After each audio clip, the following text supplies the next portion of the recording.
back to Rage and Apathy. This is Sue, this is rageandapathy.com, and we are writing a symphonic metal album live online for you. And that's where we left it off. Now, at the end of the last episode that I actually had a guitar, had a little happy accident at the end. Decided to bring that in at the end of my little Beethoven-inspired riff. That part. And I think it just adds to the heaviness of the piece. So it's an awesome piece so far, I think, anyway. But I think a lot of times the best way to write is to actually just play. And I'm ending kind of on that. It's a little bit rubato at this point. Probably clean it up with a metronome later on. But what I'm really looking to do is go a little bit different. Right now we're very heavy. Got a lot of half steps in there. And we've got a lot of kind of odd modalities and odd intervals going. So what I really want to do is, I don't know, maybe lighten it up a little bit. So I don't want to lighten it up too much because it is supposed to be heavy metal with strings and happiness. That's the whole point of symphonic metal. But I do want to bring something else into it. Right now we're doing a lot of eighth notes, whole notes, half notes. We're doing a lot of really straight rhythms, and we're doing a lot of heavy modal progression. So, you know, if I just, what I'll do in a spot like this where I'm trying to come up with something a little bit different is I'll just kind of loop or riff the last part that I play just until my brain starts wandering someplace else. So I'll keep going, something like this. Now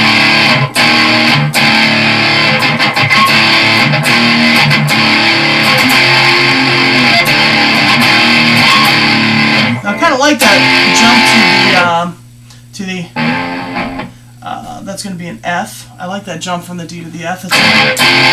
It's still minor, but you can hear it coming up a little bit, so it's a little bit lighter than the...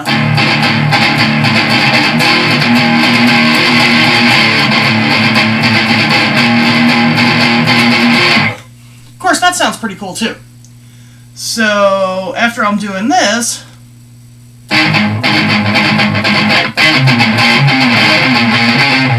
whoops, let's try that again.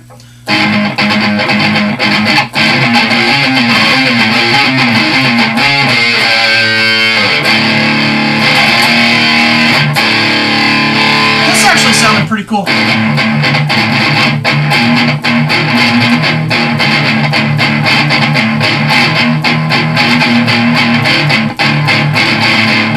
And it sounds very metal. So far everything we're running in twos. So I want to break that pattern up a little bit so we don't get too bored. So maybe I'll just throw something in here that's a 1. That'll, you know, I play this part through twice. Play that part through twice. Play this part through twice. And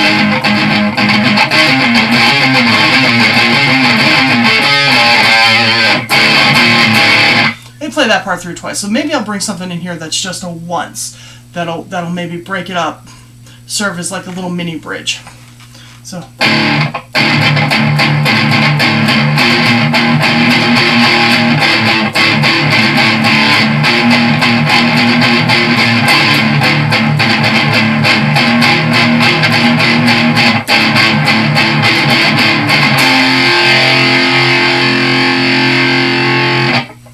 that sounded pretty cool. So and again, just to add on to that, I'm just going to keep playing it until I kind of fall into a pattern.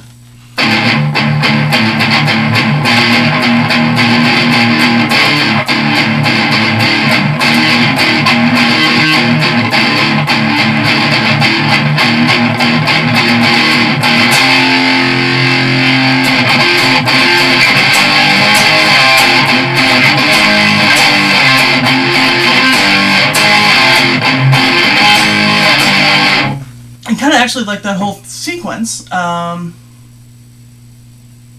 So yeah, I think that's a really great place to go. And I may even, once I hit here,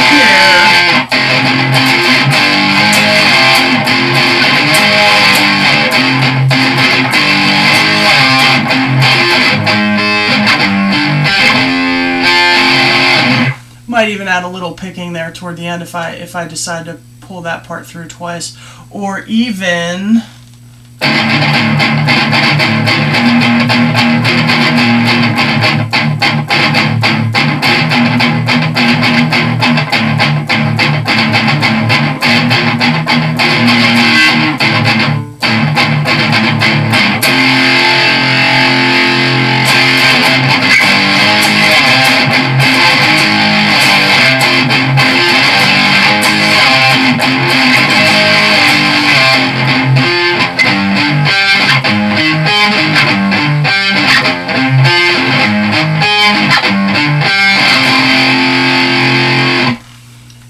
and what I'm doing there is just adding a little picking just to kind of break it up a little bit so I'm not just chunking on chords the whole time.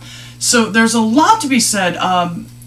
You know, I listen to a lot of classical, and one of my biggest classical influences is, of course, Mozart.